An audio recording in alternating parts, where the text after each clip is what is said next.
Just a heads up, on the following episode, the discussion is about death from suicide. The discussion will focus on the stigma, judgment and shame that surrounds suicide.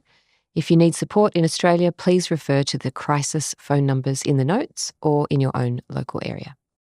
Despite the fact that she killed herself, and she tried many times previously to kill herself because her life was unbearable, she never wanted to die. She never wanted to be dead. She wanted me to come home and find her and hold her, but I had to hold her after she was dead. I couldn't hold her while she was dying. Life and death, today and tomorrow. We're not afraid to talk about the complexity around saying farewell. From the experts at Celebrating Life. Welcome. I'm Kate Morgan, co-founder and head of memorials at Tomorrow Funerals. Our guest today is the wonderful Josephine Humphreys, my friend and mentor in the funeral industry. When I made the surprising decision in my mid-40s in 2016 to change careers and move into the funeral industry, an early stage was to offer my services voluntarily for a not-for-profit organisation, a funeral organisation that was not-for-profit. It was there that I met Josephine. To say the least, Josephine was a sparkly, welcoming presence, offering me guidance and support, and I quickly named her as my mentor. Over the years, and after I started my own funeral business, Tomorrow Funerals, Josephine has continued to be an important person to both myself and our business, working at our mortuary facility. She's always been there as a happy and incredibly informative presence. After working as a funeral director and being faced with grief on a daily basis earlier this year, Josephine was faced with the most difficult time in her own life, after her own beautiful and similarly sparkly daughter, Kate Humphreys, died by suicide. Welcome, Josephine, and thank you so much for being here. Thank you for inviting me, Kate. Now, to start our conversation, I'm going to read a short piece from Kate's funeral. Your son, Nick Humphreys, wrote this. Chronic and debilitating depression is an insidious disease, a disease of the mind from which the sufferer has no escape. Although surrounded by love, Kate ultimately fought this battle alone. Alone, she was locked in a war with the demons, the gremlins, the voices that told her she was never good enough, never stylish enough, stupid for making mistakes, and inadequate when compared with those around her. Comparison truly is the thief of joy. The tragedy of this story is that Kate's soul, her spirit, was joyful, playful, radiant, vivacious, courageous, loving, and optimistic. That's what we all saw and felt in her presence. What beautiful words.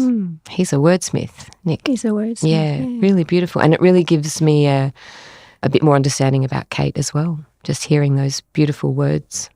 I'd love you to just tell me a little bit about Katie herself, Josephine. And I was thinking about that this morning, about the state of the world and the numbers of people in the world who are wreaking havoc on others with senseless cruelty. And I think about the beauty of my daughter's spirit and the beauty of her soul. She never wrote a suicide note without saying, I'm sorry, I love you, I'm sorry, I'm sorry. Thank you. Thank you to all the people who loved me. Thank you for your love. I'm sorry to my niece and nephews. I'm sorry that I've done this to you. She had a kindness, which was, first of all, she was smart. She had a great intellect, which she knew. She had a kindness in her soul and a goodness in her spirit, and it's gone from the world. And I said at her funeral that the world deserved to have you longer. She was a loss. She was just a loss. Her courage was indisputable. Her desire to live was indisputable. She was desperate to live. Till the very last day she was alive, she was desperate to live. And I think people who are mentally ill are some of the bravest people I've ever met, because I don't know how she lived for a single day with all that garbage in her brain. And she did every day, every day, every day, every day, every day. And I will always mourn what she could have, who she could have been and what she could have been and what she could have done, and mourn the loss of her athletic body and her clinical brain and her kindness, her sense of creativity, her quirkiness, her assertiveness, and just a loving, kind person who thought about others before her all the time. She used to apologize. So many times she apologized. I'm so sorry, Mum, about your life. What about your life, Mum? You should say, this is my life, darling. You're very precious to me. And she was always concerned about me and the rest of her family. And that's what I would like to say about her. And I think that she's not the only person like that. But some people don't survive. Some people don't survive cancer. Some people don't survive other illnesses. And my daughter had an illness that was untreatable. And it needs to be seen like that. I guess the first thing I wanted to ask you today, Josephine, is why do you think it's important to talk about death from suicide? I think it's important because of the stigma that surrounds it. It's an incredibly lonely illness. It traps you in a prison within your own mind. Kate looked perfectly normal. She looked like a fit, healthy, intelligent, functioning person. And so the outside world saw nothing of what was inside her. But the disease was just as destructive to her body as any other. And that's not how the community and society in general sees it. Sometimes it's seen as an optional extra, perhaps, something that you should be able to get over. Kate was particularly ill and her disease was particularly intractable. And as Nicholas did say at the funeral, there was nearly 2 decades of everything thrown at it to make her better, and she never got well. But I did describe it to someone in the early days when they said, but she looks perfectly normal. And I said, well, if you buy a car and the upholstery is in good nick and the Duco's in good nick and everything works except the spark plugs, it doesn't go anywhere, does it? And he said, no. And I said, her spark plugs don't work. So there's just a stigma and a cruelty about suicide. I've been a funeral director for a long time, and we all know in the industry that babies, young children, accidental deaths, every death is sad, every death is terrible, but a suicide has a particular tragedy around it because the person has to kill him or herself and be on their own. And there's something devastatingly terrible about that. And so the stigma goes back many centuries to the religious aspect of people being taken over by spirits, and because the behaviour is affected by any psychotic episode, the behaviour is out of control and that frightens people and no one knows what to do with it. It still frightens people. So there's an element of it which is the fact that it can be a danger to other people. It's just a particularly cruel illness, and it's, as Nicholas said, you're locked in your mind and that's where you stay. So, Josephine, you have a poem you'd like to share with us. Who wrote this? My older brother, who lives in England but was very close to Kate. He'd been out for a couple of holidays. He came and stayed with me after she died, stayed with me for 2 months. And when I read it, you'll understand why he wrote it, because it touches on that wonderful line of John Lennon's, life is what happens when you're making other plans. Poem for Kate. Why one memory and not another, of a place, of a time, of a person? Dramana Beach, just last year, the 3 of us. Late summer, no longer hot but warm enough. Waist deep, we did handstands in laughing turn. No late other swimmer there to judge who won. My legs so slow to rise and quick to fall. Kate's quick and trim, toes painted and pointed to the sky. Joe's strong, easy of lifelong practices. Cooled, and with that appetite that follows swim, we passed between the huts, not needing words. It was an ordinary day. Wow, that's so beautiful. Gosh, that's amazing. Yeah. Thank you. Thank you for sharing that. It's a beautiful idea to take to heart. Now, my son Nicholas has described my superpower as being able to allow myself to feel joy and fun whenever it was possible. And Kate and our life, it was pretty difficult. Like every day was hard. And so there was this relentless underlying challenge forever. And some days were okay, but a lot of days were managed days, and we had to manufacture fun. And I was always able to do that, even if she was in hospital in ICU, I could still immerse myself in fun. And it's what you have to do. And I think anyone in my situation has to find that. You have to be able to do that and find some surcease, which is a great word, from the pain, because then you've got to go back into it. And we were very good at that. And so we often used to go down to Dramana Beach in the late afternoon and swim. And there were a couple of seasons where she swam right through the winter because it's good for your lymphatic system. And it was just that lovely joy of doing that. So every day we would find something to celebrate if we could. We'd dredge something up to celebrate. And it was really important to us to celebrate any little win, to make the best of when she was feeling better, because then you can't stay in that sad place forever. Otherwise, you can't come out of it. And every ordinary day, and any day where there was some joy, we absolutely celebrated that, and then it carries you through to the next one. So we were always engaged in, as I so boringly used to say, life's just an adventure. So we have one adventure after another, and this is another adventure. And that's been a characteristic of my personality and hers. Yeah. Because she was always up for, fun when she could and would immerse herself into it, and which was always astonishing to watch. I know that Katie had been sick for around 20 years with a complex version of depression, OCD, anxiety and post-traumatic stress disorder. What are your thoughts on depression as an illness? Is that how you see it? Yeah, absolutely. It's somewhere along the line when she was made, or in her early childhood, there was some part of her brain which didn't develop properly. Some people are born with a congenital heart condition, some with a weakness in their bladder, some with a weakness in their kidneys. All of those genetically inherited diseases affect people in different ways. And the brain is just another organ of the body. Why could it not be affected like that? Why could it not come out with a piece of it that just didn't work properly?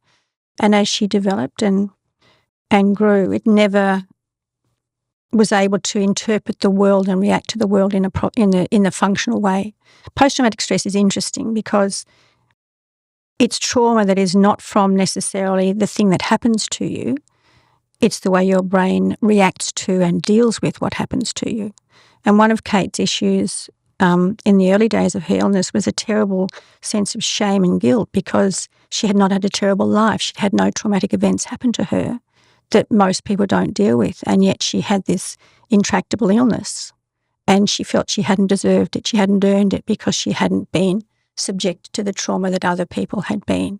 And that was a big issue for her as well. That's interesting. Yeah. So, yeah, it's absolutely an illness. I watched her, I lived with her on my own as main carer for 18 and a half years. I shared almost all my life with her, my whole life, and I have no idea what it was like to be inside her head. Absolutely none. According to the Australian Government's website, the Health Department reports that suicide is the leading cause of death for Australians aged 15 to 49 years. Do you think that the impact of mental illness on families is appreciated by our healthcare system compared to other illnesses? Not really, no. I don't think so. It's not. I mean, I've been in emergency with Kate when she's been taken in to have repairs to self-harm, and a doctor has judged her and said, why don't you pull yourself together? So even within the medical system, there's a lack of understanding. It's just that inability for so many people to think about it as an illness and to feel that the person has not chosen it, that it's happened to them. That's the real stumbling block for everybody, I think. And it's socially isolating because if you can't function properly, then you become removed from the world. Kate hadn't worked for her a lot since she was 21, so there's no social network. And she's got lots of people in her life who loved her, but you fall out of people's lives, so that becomes an isolating factor as well. So life becomes very difficult. And no one means to push you out of their lives, but you just do. You just drift out because you've got no place in their lives anymore as they move on and you can't move with them. There's a desperate sadness about it because of all of those things, despite the fact that she killed herself And she tried many times previously to kill herself because her life was unbearable. She never wanted to die. She never wanted to be dead. She wanted a life that was a proper life, not a life of endless suffering and striving to be well. What I'd like to get across to people is to be accepted as an illness, to be compassionate about it in the way that they're compassionate about cancer and Parkinson's, to just see it as a malfunction of the body and not judge the person for being weak, not judge them for not trying hard enough, not judge them for why are you like this when look what you've got in your life. To say look what you've got in your life. She knew what she had. She couldn't do anything with it. So it's just that judgment is the word. It's the judgment. Why can't you do this? What excuse do you have? Why don't you try harder? And that doesn't help at all. I guess working in the funeral industry yourself for how many years has that been It's now? been since she got ill. I changed jobs and that's what I've done all the time. I mean, that's given you a theoretical understanding of grief and its impact. I mean, you've personally helped so many people in the early stages of grief yourself. Has that knowledge helped you during this time? It has. In what way? Her death was interesting because I'd lived with the fear for so long. I'd seen her survive so many attempts. It was a constant conversation in our lives every time. Every week there was a session with a psychiatrist, and one of the questions was, have you been suicidal this week? It was a constant question. So part of the conversation of our lives was, how are you feeling today? It was interesting because I thought that because I'd lived in that space for so long, that it would just be a relief that it was over. And I was surprised how shattered I was, absolutely shattered, and the depth of my grief. I could not just sit in a space of relief for her. The grief was more for the loss of her life rather than her death, that she never actually got to have the life that I won't use the word deserve because it's a stupid word to use, but she never got well. After all that striving, she never got well. So I think a lot of my grief was about the never getting well. I've spoken to a lot of families over these years, and I've done a lot of suicides, and I always thought, I'm glad it's not my kid today. And then on the 23rd of January it was. But I felt it gave me an edge in speaking to them because your eyes have a different kind of pain when you live with that. And so sometimes I would find the words to say to them which would ease them, and I've used those words to myself. So the theory of the words and the speeches and the conversations I've had with families around grief, I'm now living out. And I've realised that the words I use to them are actually the right words to use because that's what the trajectory is and that's what you need to do. Kate and I often had sort of a lot of clinical conversations about her illness and about life in general. I found it easy to be clinical about it, and she was very clinical sometimes. And I've tried to be clinical about my situation, to actually look at how I'm moving through grief and how the theory of the knowledge of that assists people. And also that other piece of knowledge I have, that just because it's the first words Nicholas said to me when he arrived the day after she died was, "It's been a long time coming, Mum." Not that I'm surprised. So that the grief, I hadn't realised that my grief would be so profound after having lived with the expectation for so long. And that I'm hoping somewhere along the line that anyone who listens to me speaking and who's going through the same situation may find some kind of comfort in that their grief should not be a surprise to them. I wear a necklace around my neck at the moment, which Kate wore all the time, which had hope on it, and I wear it now because she lived in constant hope. So I wear that because it was hers, but also because I have a strong hope, and I gave her a commitment at her funeral that I would go on with my life and make the best of my life I can, because I don't want to stay in that grief space in the same way forever. And I think that mindset about exactly what I've spoken to families about, you need to wallow in your grief and allow your grief its space in your life, but then go on with the rest of it as well. And if you do give your grief the space instead of ignoring it, then you will be able to move into those other spaces in your life as well. And I think I've said those words and never understood how true they are, but they actually are, because I feel in my life now that's exactly what I'm doing. I'm compartmentalising my trajectory into the new part of my life and honouring my grief for my daughter. And it means that I can deal with both of them.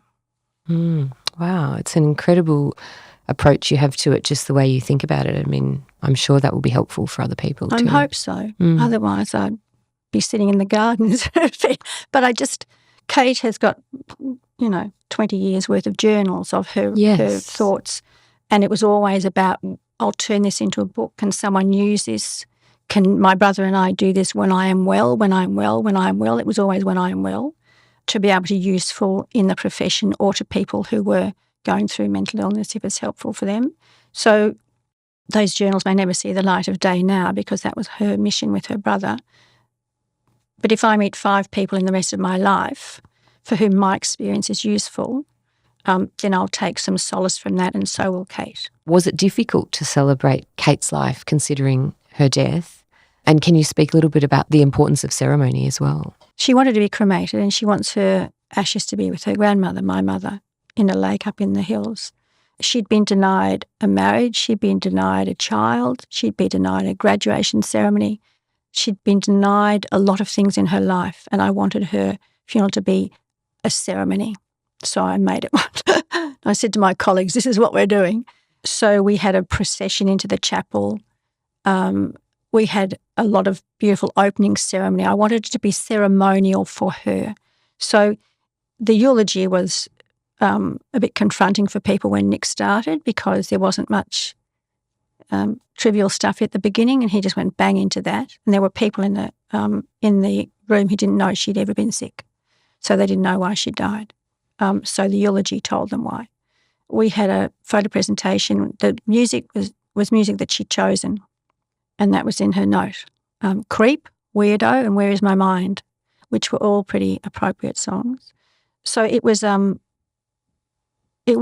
celebration of life, but in that context of a difficult life that had ended. There certainly was, and on the bookmark that we had a photograph of her looking exceptionally, well, she always looked, she was a beautiful woman. Those personality traits that we always could see in her, and we all remembered, those of us who'd known her as a child remembered those from her childhood. So we did want to pull out and quotes of her, words that she'd spoken that were kind, that she never wanted other people to be without the life that she didn't have. She was never envious of other people. She just wanted it for herself. So we did want to bring out that kindness and creativity in her. And there's another aspect of suicide, I think, that maybe you'd like to touch on, and that's the guilt that people who know suicide victims feel. Now, she never felt guilty for the impact that her illness and the behaviour that sometimes caused had upon others. She was devastated by the effect of it, but she never felt guilty because she understood it was her illness. I don't feel guilty because, well, clearly I don't, because I just, I was part of the support team that did everything possible to keep her well and keep her moving forwards towards health. But there is that really human reaction of what could I have said. The night before she died, I said to her, darling, you need to be dead or well. Now, who says that to her child? Because she was desperate, and I said, we need to be dead or well. It wasn't the first time I'd said it to her. Now, that might come as a terrible shock to someone. How could a mother say to her child, you need to be dead or well? She needed to be dead or well. And the next day she was dead. So that was really difficult for me, and I had to make sure I did not feel guilt over it because it wasn't the first time it had been said. Yeah. She would not have taken that as an instruction either. No. And I also used to say to her, don't stay for me and don't go for me. Don't stay for me and don't go for me. So I was in no position to make any judgment about what she'd done or to feel guilty about that. But I think a lot of people do. There was never one thing with Kate. With some people, particularly young people, their situation is different. I can't speak to that. She had an incurable illness. She had a chronic illness. But there are lots of young people who go through stages of uncertainty where their brains are unsettled, who are not like Kate. They're not destined to have a lifelong intractable mental illness. They're just in a space at that particular time, which is difficult. So I think guilt is a very loaded word. And if you're a 15-year-old and you're nasty to another 15-year-old, there's only so much of your guilt you could possibly ascribe to that person. But I think it's about understanding behaviour and understanding that when something comes out of your mouth, you don't know the impact that will have on someone else. I think it's really interesting as well what you said just then about you using those words to Kate on the day before she died, and then you needing to be careful with yourself to make sure you didn't feel guilty. And I personally just really admire the way you have sort of agency over those feelings, or that you believe that you do. And I think that's something that's really an interesting way to look at it. Yeah, I do. And when I'm at a ceremony, I might say that to people, it's not your job to feel guilty, or you don't need to feel guilty. But some people don't believe they've got control over those emotions, but obviously you do. So how do you do that? Well, first of all, I probably sat through 1,000 hours of psychotherapy over the last 20 years because I've been in most of her psych sessions. So I've listened to a lot of discussions about the brain and illness and how the brain functions, and also the fact that when you say something to someone else, you have control over your part of the conversation. You haven't got control over how they'll interpret it. So nothing's ever completely your fault. The other person, if they don't like what you said, can say, "Did you mean such and such?" And you can paraphrase and work it out. But you only have agency over yourself. And my daughter was a separate person. She wasn't an extension of me, and I was not an extension of her. I had agency over my own life. And so I am in an unusual position in that she was sick for so long, and I have these personality traits anyway that I think have held me in good stead. But also I've listened to hours and hours of psychotherapy. So it's not the workings of the brain I understand and appreciate. And also cognitive behaviour therapy, all those things, I understand all those. So you have I've got a brain that can understand that.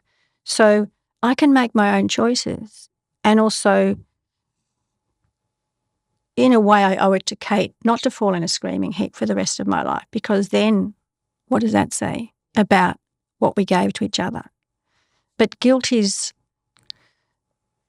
I understand about, it's never just one thing, because there has to be an underlying risk factor. Yeah.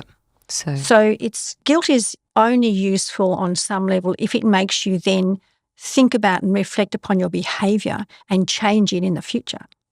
So, and I think you're never too young to learn that, to be honest. Yeah. So, but it is very common, that beat yourself up doesn't help. I also think it's important to, just simply elevate the conversation about the loss of a child in general. As a funeral celebrant, I often talk about to the friends and family who are gathered about how important it is to continue using that person's name. And I think this is even more important when someone's grieving the loss of their child. But I imagine the extra layer of loss through suicide, where people are just so afraid to talk about it. It's such a taboo subject. It must make it incredibly lonely for you and for people who are suffering in the way you are. What do you think about that? Yeah, my experience is that a lot of people are frightened of grief, full stop. And a neighbour of mine lost her husband to cancer quite quickly, probably when Kate was about 10. And I was walking down the street towards her and she said to me, "I thought you'd cross the road like everyone else to ignore me." So I think people have a terrible fear of being able to speak about grief. And instead of just saying, it must be terrible, they want to say something which is placatory or a cliche, and they just say it must be rotten. So people have a real hesitance about that. I think in our society people grow up without watching babies being born and watching old people die and age. We have these compartments in our lives in this society now. And so you don't see granddad one day and dead in the hut next to you the next day. People don't see that. So there's this terrible fear, particularly Western countries, about the death. And suicide, no one knows what to say, because people think you're going to be angry. And in the conversations I've had with families where there have been suicides, there's often a layer of anger. How could they do this to you? Actually, this was this person's life. What's, like, really? How is this person killing themselves? Why would you see that as an impact on you and an imposition on your life? Selfish? There was nothing selfish about my daughter's death. It was a desperation for her. So that anger is unhelpful, because what anger does is just undermines your immune system to start off with. So you never allow any endorphins to come in from any section of joy or relief. So you undermine your healing process, and it's disrespectful of the person who's died. How could you possibly, how could I be angry with her? I have no right to be angry with her.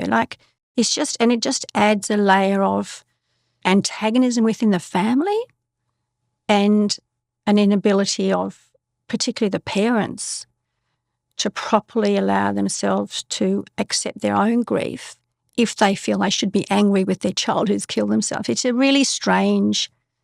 No one says, how could you die of cancer and leave me? But if you die on your own, alone, you're being selfish. It's just a terrible part of it, and it makes it worse for families. Of course it does. Kate's world was full of people who loved her. The people I work with loved her.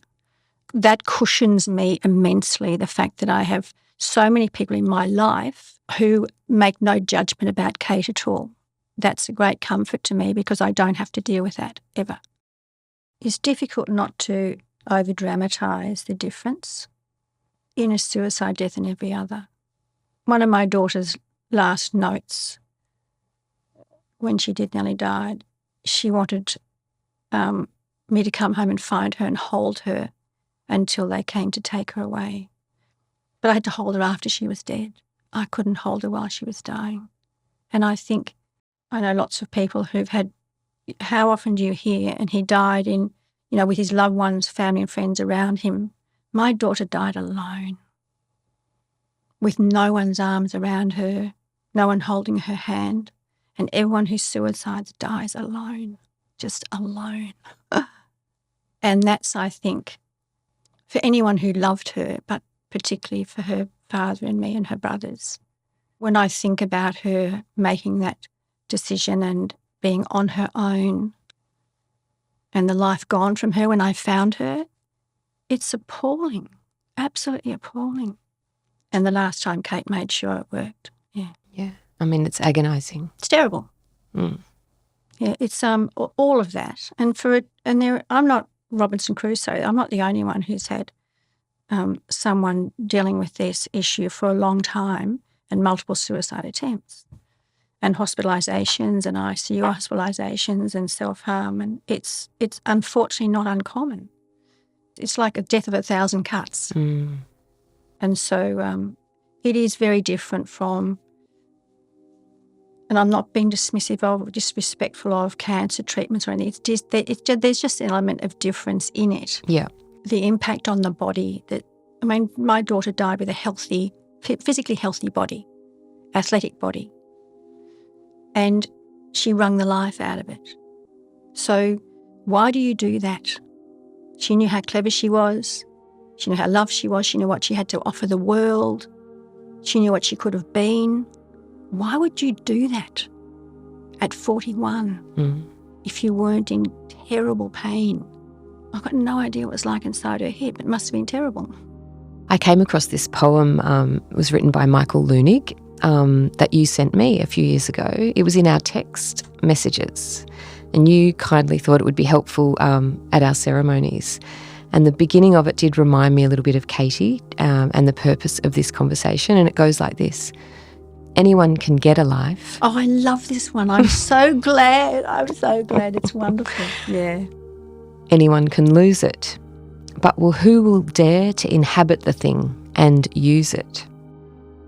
So, Josephine, I want to thank you for your bravery today and talking about Katie's death, and in helping all of us and all of the listeners to try and comprehend this absolutely most difficult thing. Talking about things like this, suicide, death by suicide, is so important. It's how we all can learn and gain understanding. So thank you for your insight today. Thank you for asking me. I always hope that one of the words I say to families who are grieving will just help a tiny bit. And maybe if I can persuade some other people not to be embarrassed or ashamed of their child and just accept that people don't know what to do with it, but just get the message out a bit, that would be nice. That would be good. I think so. And I think also just teaching people who surround a family who've experienced this that there are ways to talk about it and that it is important to talk about it no matter how hard it is to bring it up. Thank you. I just want to thank you again, Josephine, for being here today. It's been such an important conversation and I've really found it very useful on a personal note as well. So thank you. Pleasure. Thank you. Thank you for asking me. You've been listening to Life and Death, Today and Tomorrow. I'm Kate Morgan from Tomorrow Funerals. If you'd like to hear more fascinating conversations about death, dying and celebrating life, make sure you follow. To watch some of the important moments from today's episode, visit our Instagram at tomorrow.stories. You'll find a link for that in the show notes.